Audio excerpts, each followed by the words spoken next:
Girl, are you tired of living in debt? If not, this is not the video for you.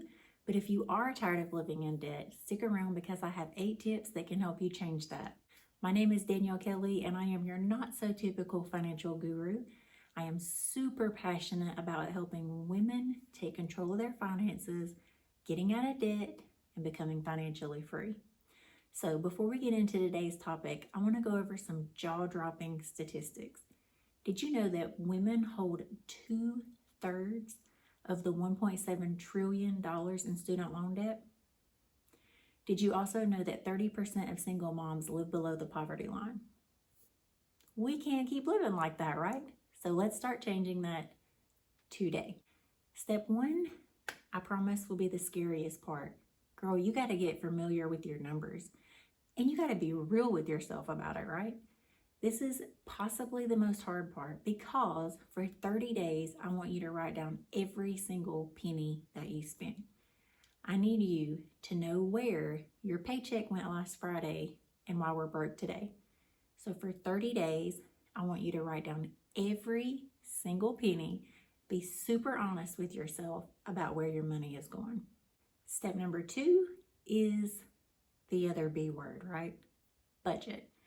And this doesn't have to be as terrible as we make it, because once you do step number 1 and you see where your money is going, you're going to know what you can cut out, right? You might find some subscriptions that you no longer use. You for sure might find a gym membership on there that you are no longer using. And you might find that HBO Max is charging you $10 a month.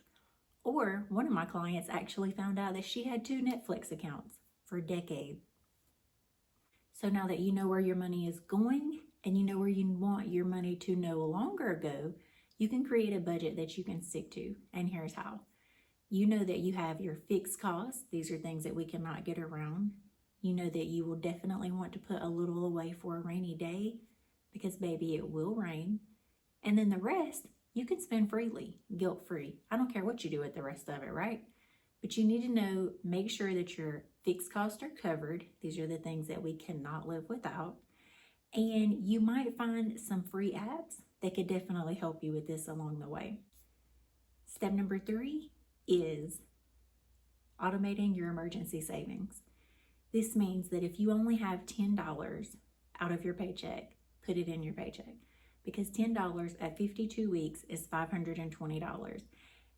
And like I said, it's going to rain. You need a rainy day fund. And $520 might save you some credit card debt later down the line. How do you do this? You do what all of the wealthy do and you pay yourself first. When I first heard that, I was like, what the heck does that even mean? I've already got paid. What that means is before you spend any fixed cost or your guilt-free spending, you pay yourself first.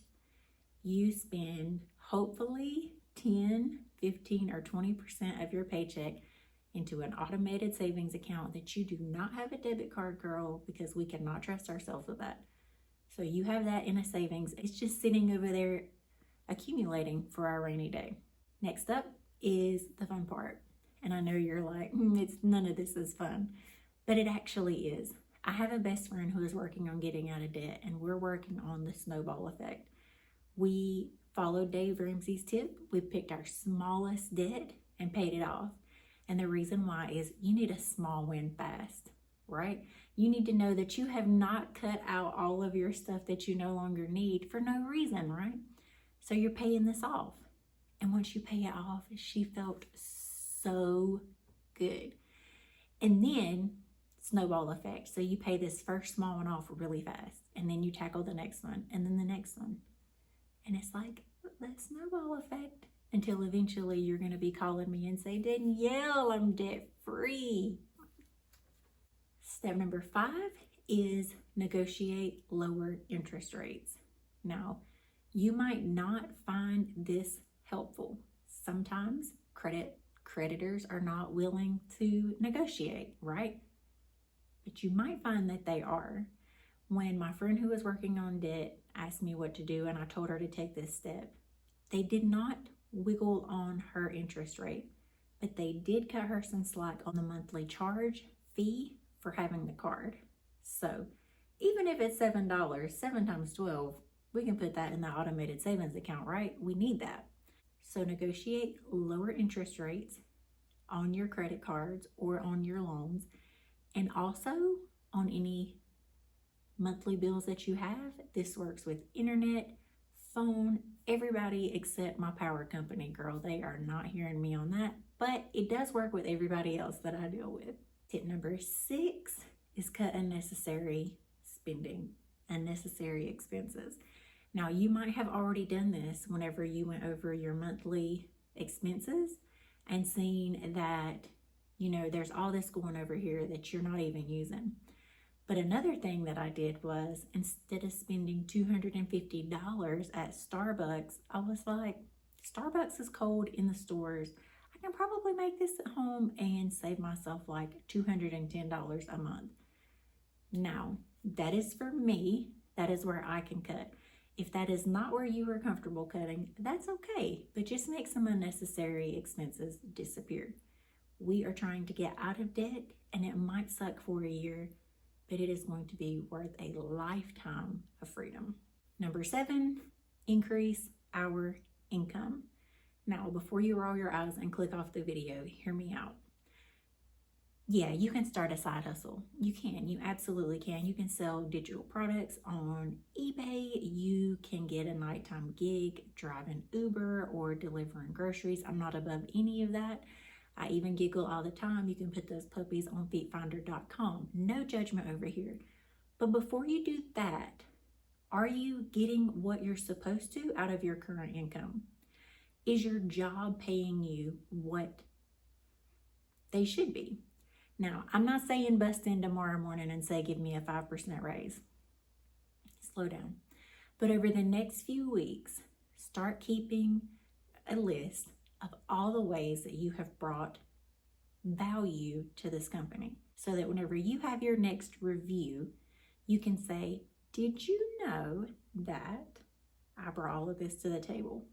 And this worked very well for me in a previous job. I actually went over some rental accounts and found hundreds of thousands of dollars of uncollected rental fees. So whenever bonus time came around, I was like, you remember back there whenever I was like collecting hundreds of thousands of dollars?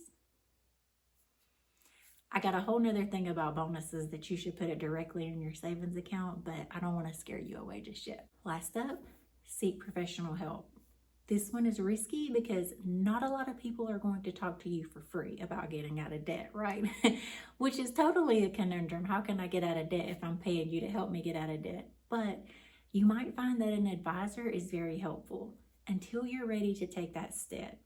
You can definitely ask me questions in the comments. I also will link my email so that you can message me questions, but you might need somebody to help. I will say on YouTube, there are a ton of financial gurus. I like Dave Ramsey because he's Southern like myself and he's pretty blunt, but there's actually another guy who has a Netflix series, I Can Teach You How to Be a Millionaire. I wish I could think of his name. He's actually pretty amazing. He's not as in your face as Dave Ramsey, so if you need a little gentler approach, that might be your guy. And there you have it. I want you ladies to remember this is a journey. It is not a sprint. You did not get into debt overnight, and you are not going to get out of debt overnight.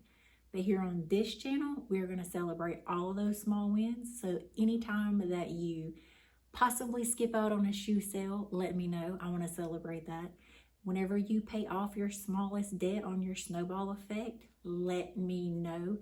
And you might want to find a person to go along this journey with you. And if you don't have that, that's exactly why I'm here.